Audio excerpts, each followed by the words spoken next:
Morning, everyone. Ready? Well, thank you for being here. I am Chris Bailey, the Chief of the Indianapolis Metropolitan Police Department. Here with me today is Marion County Prosecutor Ryan Mears.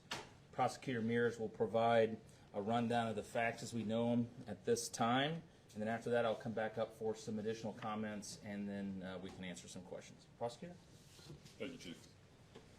Once again, my name is Ryan Mears. I'm the Marion County Prosecutor here in Indianapolis, Indiana. And for those of you who are certainly familiar with how the criminal justice system works here in Indianapolis, on Saturday we were presented and submitted a probable cause affidavit from IMPD that kind of contained an initial outline of the allegations that occurred early Friday night, or late Friday night, early Saturday morning involving the defendant, Mark Sanchez. An initial probable cause affidavit was filed, and we made a preliminary charging determination based on that information. As is always the case, Chief and his team continued to work on this matter, continued to track down additional details for us, and really supplemented that probable cause affidavit.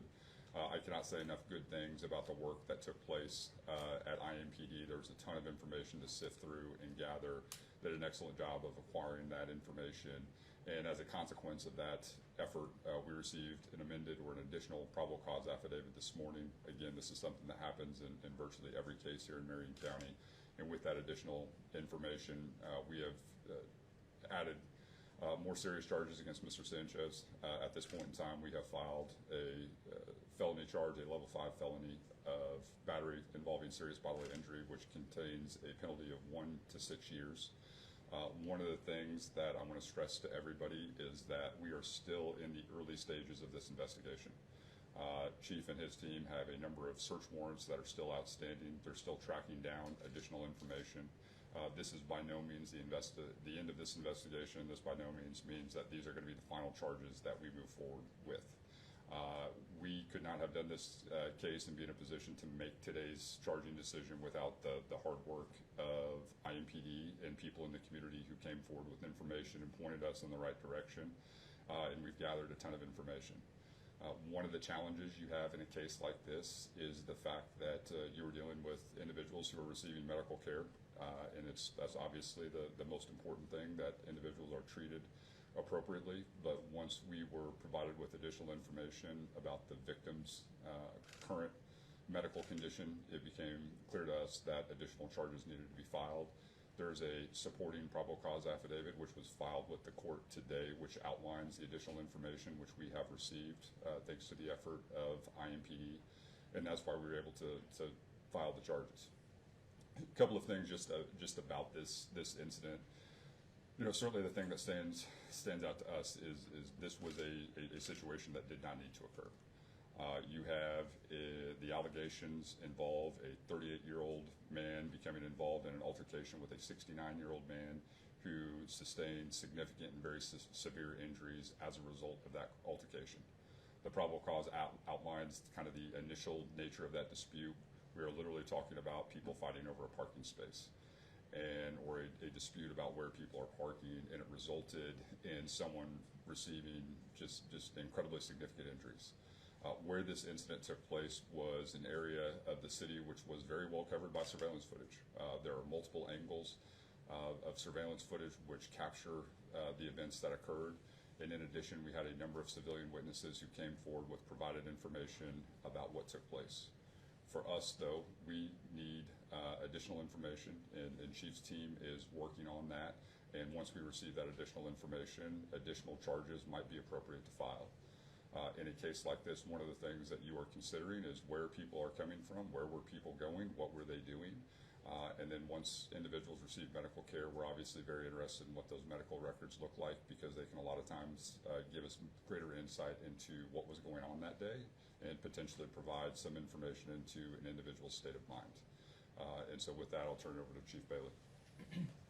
Thank you, Prosecutor. First and foremost, I want to say that my thoughts and prayers are with the victim in this case and his family as he is on the road to recovery.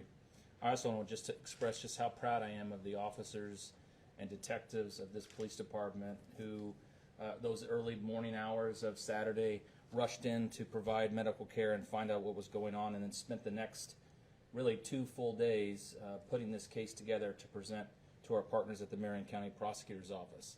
all of them, including deputy prosecutors, including the prosecutor himself, worked all weekend nonstop to bring those initial charges. And as he said, we continue to work on this case to find additional information, additional evidence, and additional witnesses to make this case stronger. The professionalism that we saw from our teams is what makes this department one of the best in this city, one of the best in the country. And their commitment to our community and keeping downtown and every neighborhood in our city safe was evident. Downtown Indianapolis remains a safe and welcoming environment for the people that live here and the people that visit here. It remains one of our safest neighborhoods. To date, violent crime is down 5% in downtown. Property crime is down 11%. Overall crime is down 10%. And across our city, violent crime is down 21%. That is because of the hard work of all of our partners in the criminal justice system, including Prosecutor Mears and the work of our detectives, the work that we see from our Office of Public Health and Safety, and the work of our boots-on-the-ground community-based organizations who every day are doing their part to make our city safe. But I want to be clear about this. I don't care who you are. I don't care what you do for a living. I don't care where you live. If you come into our city, commit violence, we will use all the tools at our disposal to hold you accountable. As we move forward, IMPD will continue to maintain our strong, visible presence in downtown on those high visibility, high traffic weekends at major events to make sure that our community is safe. And I continue to urge our community to respect one another. As the prosecutor said, this did not need to happen. It just did not. We need to recognize our differences, respect those differences, and deal with our conflict without resorting to violence, because it's just not worth it. I appreciate the cooperation of our community and the downtown residents and businesses who continue to support their police department, each other, and work with us to solve our problems. Thank you, and now we will take some questions. Ryan Mears, prosecutors. Are there any laws on the books that state that charges will be up based on maybe a victim's age, especially if this person is elderly? So traditionally, that's more of a statutory aggravator as it relates to sentencing. And so one of the things that the court can consider when they're trying to impose a sentence, as I mentioned, this is a level 5 felony, 1 to 6 years. One of the statutory aggravators is the age of the victim, and certainly that is something that the judge could consider when they're imposing a sentence. Did investigators take a BAC level from Sanchez?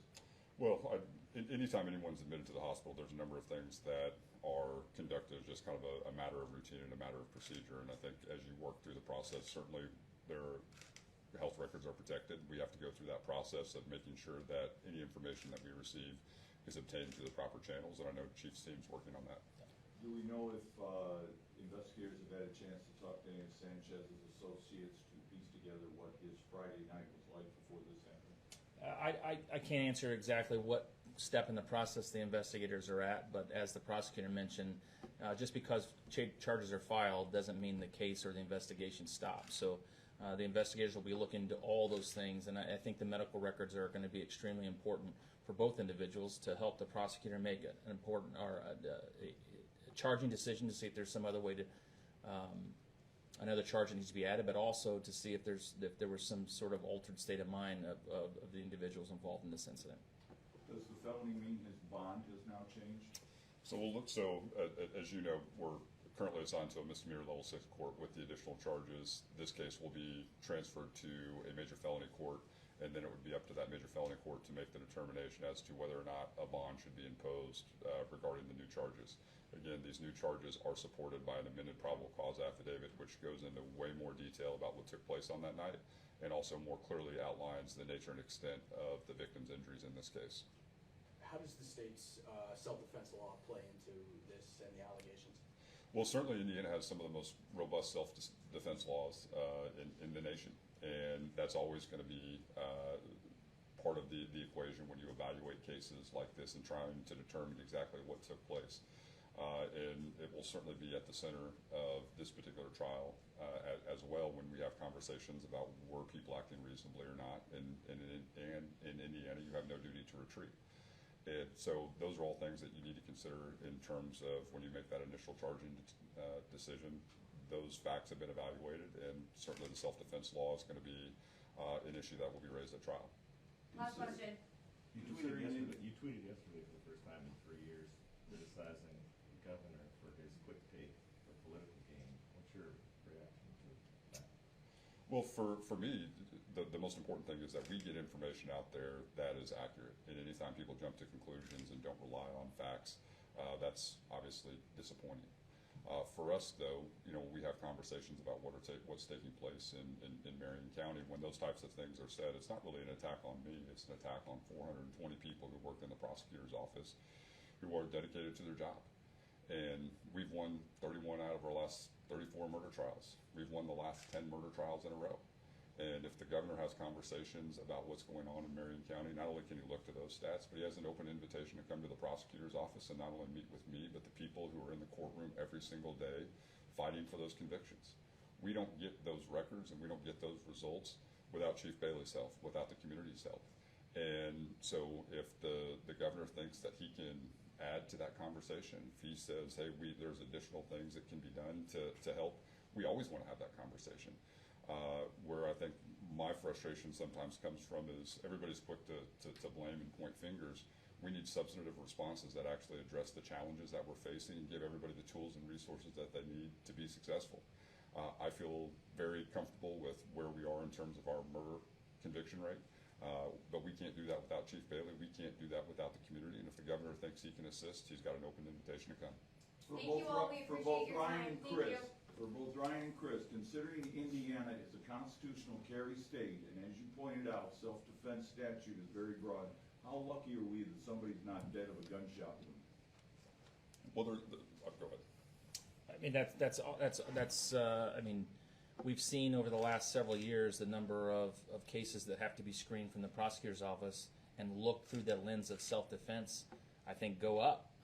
And that's because a lot more people are armed and protecting, which is their right that they have. But when conflicts, which I've said repeatedly, continue to drive violence in our community, simple conflicts over things like parking spots, and the list goes on that we've seen over the last several years of these tragic cases that turn violent because someone has a weapon of any sort. But we're lucky that no one's dead right now as a result of this incident that involved a knife. But certainly more people have guns, and we have to be mindful of that as we start and deal with conflict in our community. Thank you.